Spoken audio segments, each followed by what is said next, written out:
বন্ধুরা, আমি তন্দ্রানী। আপনাদের সকলকে আমার চ্যানেলে স্বাগতম। আশা করি আপনারা সকলে ভালো আছেন, সুস্থ আছেন। এটা আমাদের ভিয়েনাতে শেষ দিন। কিছু জায়গা দেখার বাকি আছে এখনো। আজ তা আমরা দেখার চেষ্টা করব। আমরা সকাল 7টার মধ্যে ব্রেকফাস্ট করে বেরিয়ে পড়েছি ঘুরতে, কারণ দুপুর 1টার মধ্যে ভিয়েনা স্টেশনে আমাদের পৌঁছাতে হবে। ওখানে রেস্টুরেন্টে খাওয়া দাওয়া করে ওখান থেকে ট্রেন ধরে, ভিয়েনা স্টেশন থেকে ট্রেন ধরে আমরা এয়ারপোর্ট যাব। হ্যাঁ, ওই তো সামনে লেখা এন্ট্রান্স। কোথায়? আরে ওই তো অ্যারোপ্লেন সামনে দিকে। আরে না, এটা ওই চার্চটা না। গতকাল আমরা এই জায়গাটা ঘুরে দেখেছি, অথচ রয়্যাল ক্যাথিড্রাল চার্চটা দেখা হয়নি। তাই আজ আমরা আবার এসেছি এখানে।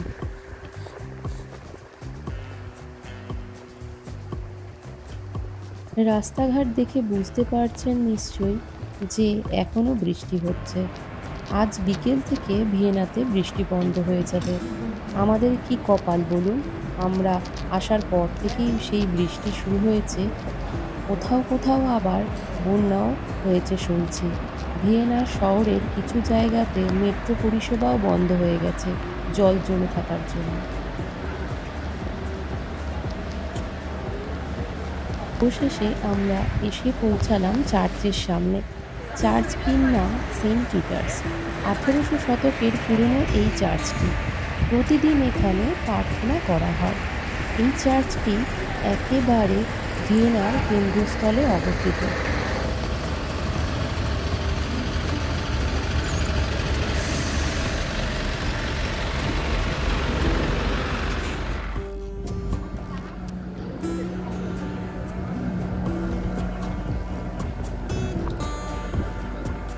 এই চার্চটি ক্যাথলিক ঐতিহ্যের অন্যতম পবিত্র স্থান। এই চার্চে সেন্ট পিটার্সকে সমাধিস্থিত করা হয়েছে। যিশুর 12 প্রেরিতের প্রধান ছিলেন এবং ঐতিহ্য অনুসারে অ্যান্টিওকের প্রথম বিশপ এবং পরে রোমের প্রথম বিশপ, যা তাকে প্রথম পোপ হিসাবে অভিহিত করে। দরজাগুলো ঢুকে যাও, দরজাগুলো ঢুকে যাও। ঢোকো ঢোকো ঢোকো ঢোকো ঢোকো ঢোকো ঢোকো। আরে ঢোকো।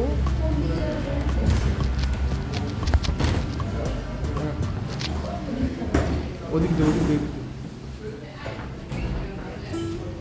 চলো চলো চলো চলো চলো।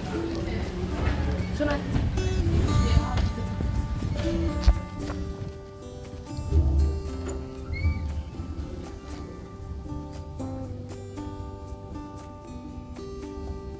খুব সুন্দর।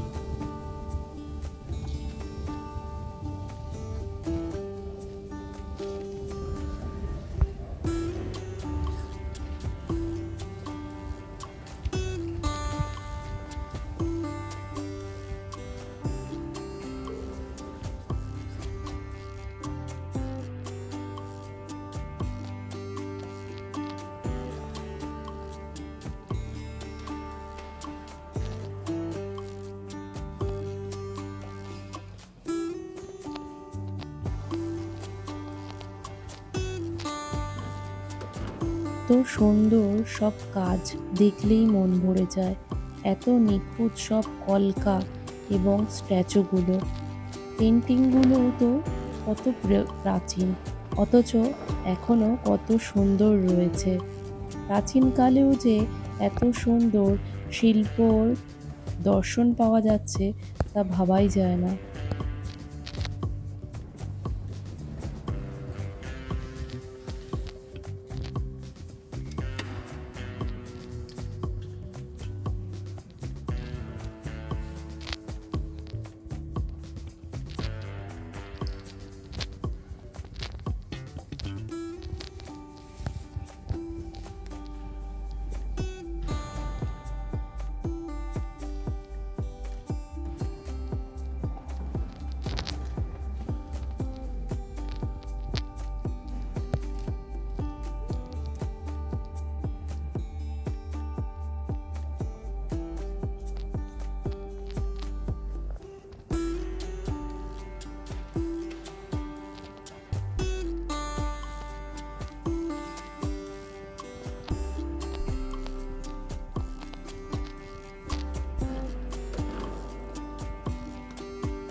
এবার আমরা চলে এসেছি আরেকটা মিউজিয়ামে। কি বিশাল প্রাসাদ! প্রাসাদের কিছুটা অংশে আবার কাজ চলছে এখন।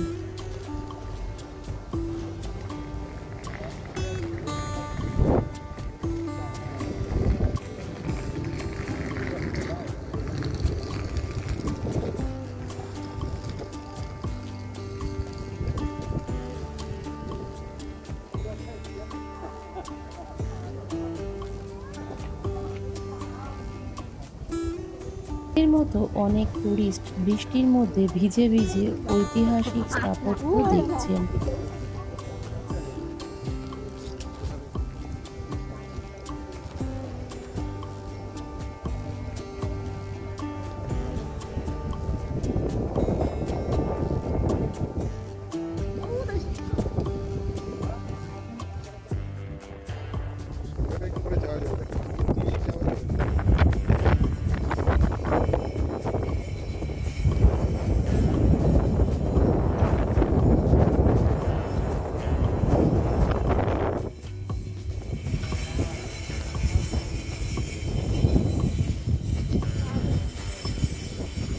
বাইরে বৃষ্টি পড়ছে দেখে আমরা ঠিক করলাম আর বৃষ্টির মধ্যে ঘুরবো না, সেই সময়ে মিউজিয়ামটা দেখে নিই।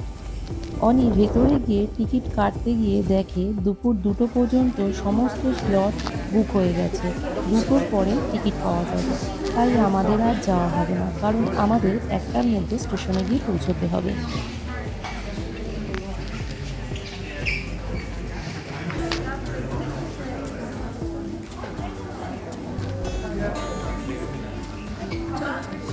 দেখি তো টিকিটের মিউজিয়ামের ভেতরে টিকিট কাউন্টারের সামনে বইয়ের স্টল রয়েছে। এখানে নানা ধরনের বই, কার্ড ও ব্যাগ বিক্রি হচ্ছে।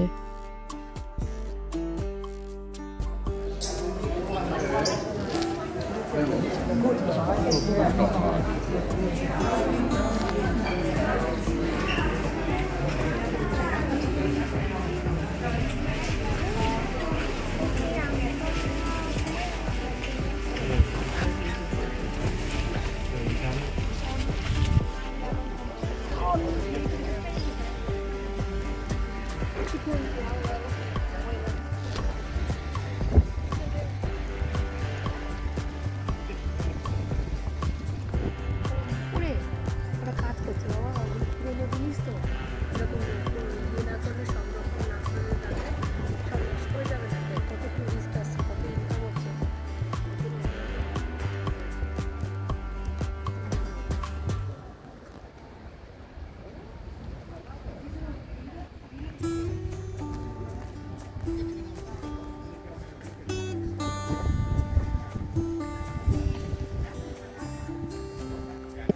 এবার আমরা চললাম শোনব্রুন প্যালেসের দিকে। শোনব্রুন প্যালেসে যাওয়ার জন্য প্রথমে আমরা বাস ধরব, তারপরে উঠতে হবে ট্রামে। শোনব্রুন প্যালেস থেকে আমরা যাব স্টেশনে। এই ভিডিওটা আর বড় করছি না, ভিয়েনার বাকি অংশটুকু নিয়ে আসবো পরের ভিডিওতে। আপনাদের কেমন লাগলো আমাকে অবশ্যই জানাবেন।